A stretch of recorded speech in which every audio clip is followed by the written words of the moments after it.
सुस्वागतम. उपस्थित श्री गणेश भक्तांचे मनपूर्वक स्वागत करीत आहोत.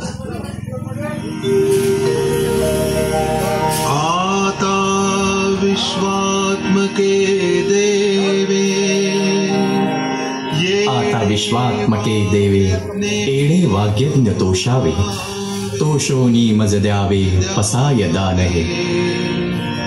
पसाय दान हे. संत श्रेष्ठ श्री ज्ञानेश्वर माऊलींनी श्री ज्ञानेश्वरी महाग्रंथ संपन्न करताना समस्त विश्वाचे कल्याण व्हावे असे वरदान मागितले. ज्ञानेश्वर माऊलींनी महाराष्ट्रात भागवत धर्माची पताका रोवली. भक्तीच्या भावनेतून आणि प्रेरणेतून निर्माण झाला वारकरी संप्रदाय. जय जय राम कृष्ण हरी, जय जय राम कृष्ण हरी, जय जय राम. संत महात्म्यांचं जनसामान्यांचं लाडकं दैवत श्री विठ्ठल. दरवर्षी आषाढी कार्तिकी एकादशीला वाळवंटात भगवा ध्वज राहून सारे वारकरी बांधव विठ्ठल भक्तीत रममाण होऊन नाचू लागतात, गाऊ लागतात. भगवंत आणि भक्ताच्या अतूट नात्याचा एक आनंदमयी अनुपम सोहळा अर्थात वारी. पंढरीची वारी पूर्वापार चालत आलेली आहे. प्रामुख्याने संत श्री ज्ञानेश्वर माऊली यांच्या पादुका आणि देहू येथून संत तुकाराम यांच्या पादुका पालखीत ठेवून ती पालखी रथातून माऊलीचा जयघोष करीत पंढरीची वाट धरते. नाद पांडुरंग टाळ मृदुंगाचं गाण, जीव हरी नाम देह झाला वृंदा. आपलं घरदार सोडून फक्त पांडुरंगाच्या भेटीसाठी दर्शनासाठी आतुरलेला पायी प्रवास करणारा भक्त म्हणजे वारकरी.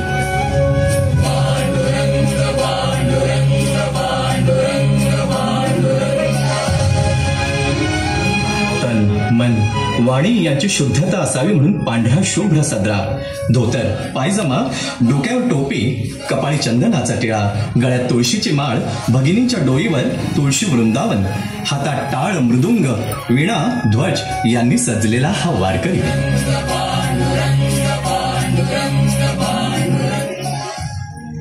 अट्टहास फक्त विठ्ठलाच्या दर्शनाचा, मग ते क्षणिक का होईना किंवा न होईना, त्यासाठी कोणत्याही दिव्यातून जाण्याची शारीरिक व मानसिक तयारी. विश्वास एकच, तो पाठी राखा.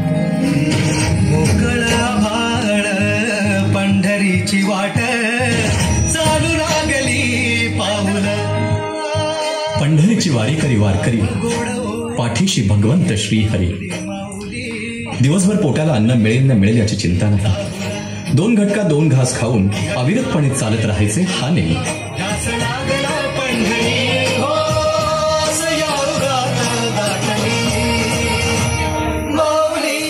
चालो वाटे आम्ही तुझाची आधार, चालविसी भार स्वयं माझा. जेथे जातो तेथे तू माझा संगाती.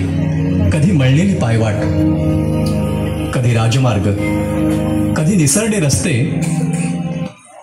कधी खडतर दिवे घाट.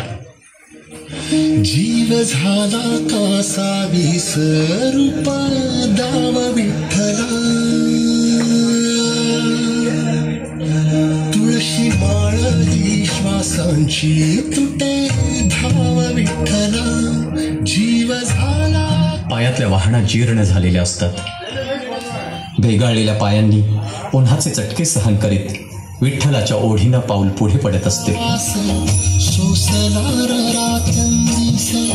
तुझा मानोनिया तुल नाही ओलांडलीस. थकलेल्या शरीराला विश्रांती तर हवीच. मग ती माळ रानावर कधी दगडाची उशी तर कधी हाताची उशी करून झाडाच्या सावलीत निद्रेच्या अधीन होतात.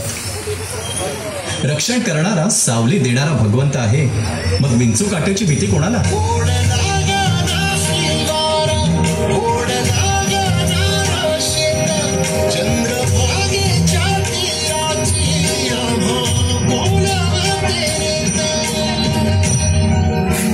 शरीर थकलं तरी मन थकत नाही. दिवसभर खाच खळग्यातून काट्याकुट्यातून चालून सुद्धा उत्साह मात्र अमाप असतो की संध्याकाळी भजन कीर्तन तितक्याच उत्साहाने होतात. दिवस असाच मावळतो. उद्या पुन्हा पहाट होणार, पुन्हा ज्ञानोबा तुकोबांचे अभंग रंगणार, टाळ मृदुंगाचा गजर होणार, नामाचा जयघोष, टाळ मृदुंगाचा गजर आसमंत भारून टाकणार. पारंपरिक खेळ, भजन, कीर्तन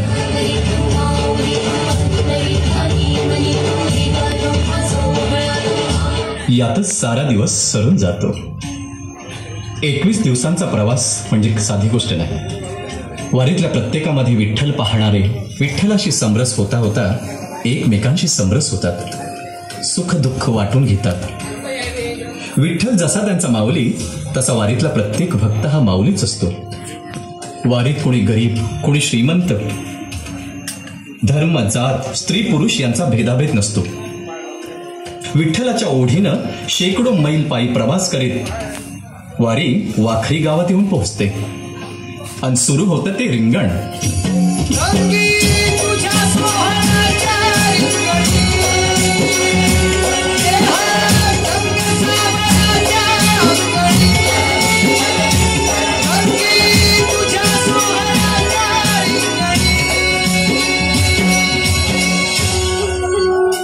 विठ्ठलाचा अश्व वाऱ्याच्या वेगाने ओधळत रिंगणाची परिक्रमा पूर्ण करीत आधी धावून गेलेल्या अश्वाच्या मार्गावरून नेमका धावतो हे अनाकलनीय पण सत्य आहे. विठ्ठलाच्या साक्षात्कारी अस्तित्वाची प्रचिती येते.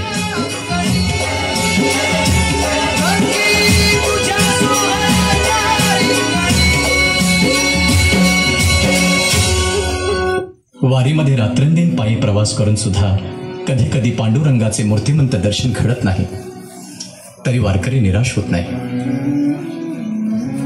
चंद्रभागेत स्नान करून माऊलीच्या मंदिराच्या कळसात दर्शन करीत भगवंताला दुरून हात जोडत परत फिरतात. वैद्यकीय मदत करणाऱ्या डॉक्टरांच्या रूपात पोलीस कर्मचाऱ्यांनी सुरक्षेच्या चोख केलेल्या कामगिरीत इतरांच्या सहवासात भेटलेला असतोच. जळी स्थळी काष्ठी पाषाणी तोच भरून राहिलेला असतो. निरोप घेताना डोळ्यांच्या कडा पाणावतात. पुढच्या वारीत पुन्हा येईन असे अप्रत्यक्ष वचन विठू माऊलीला देत वारकरी खराच्या वाटेकडे वळतात.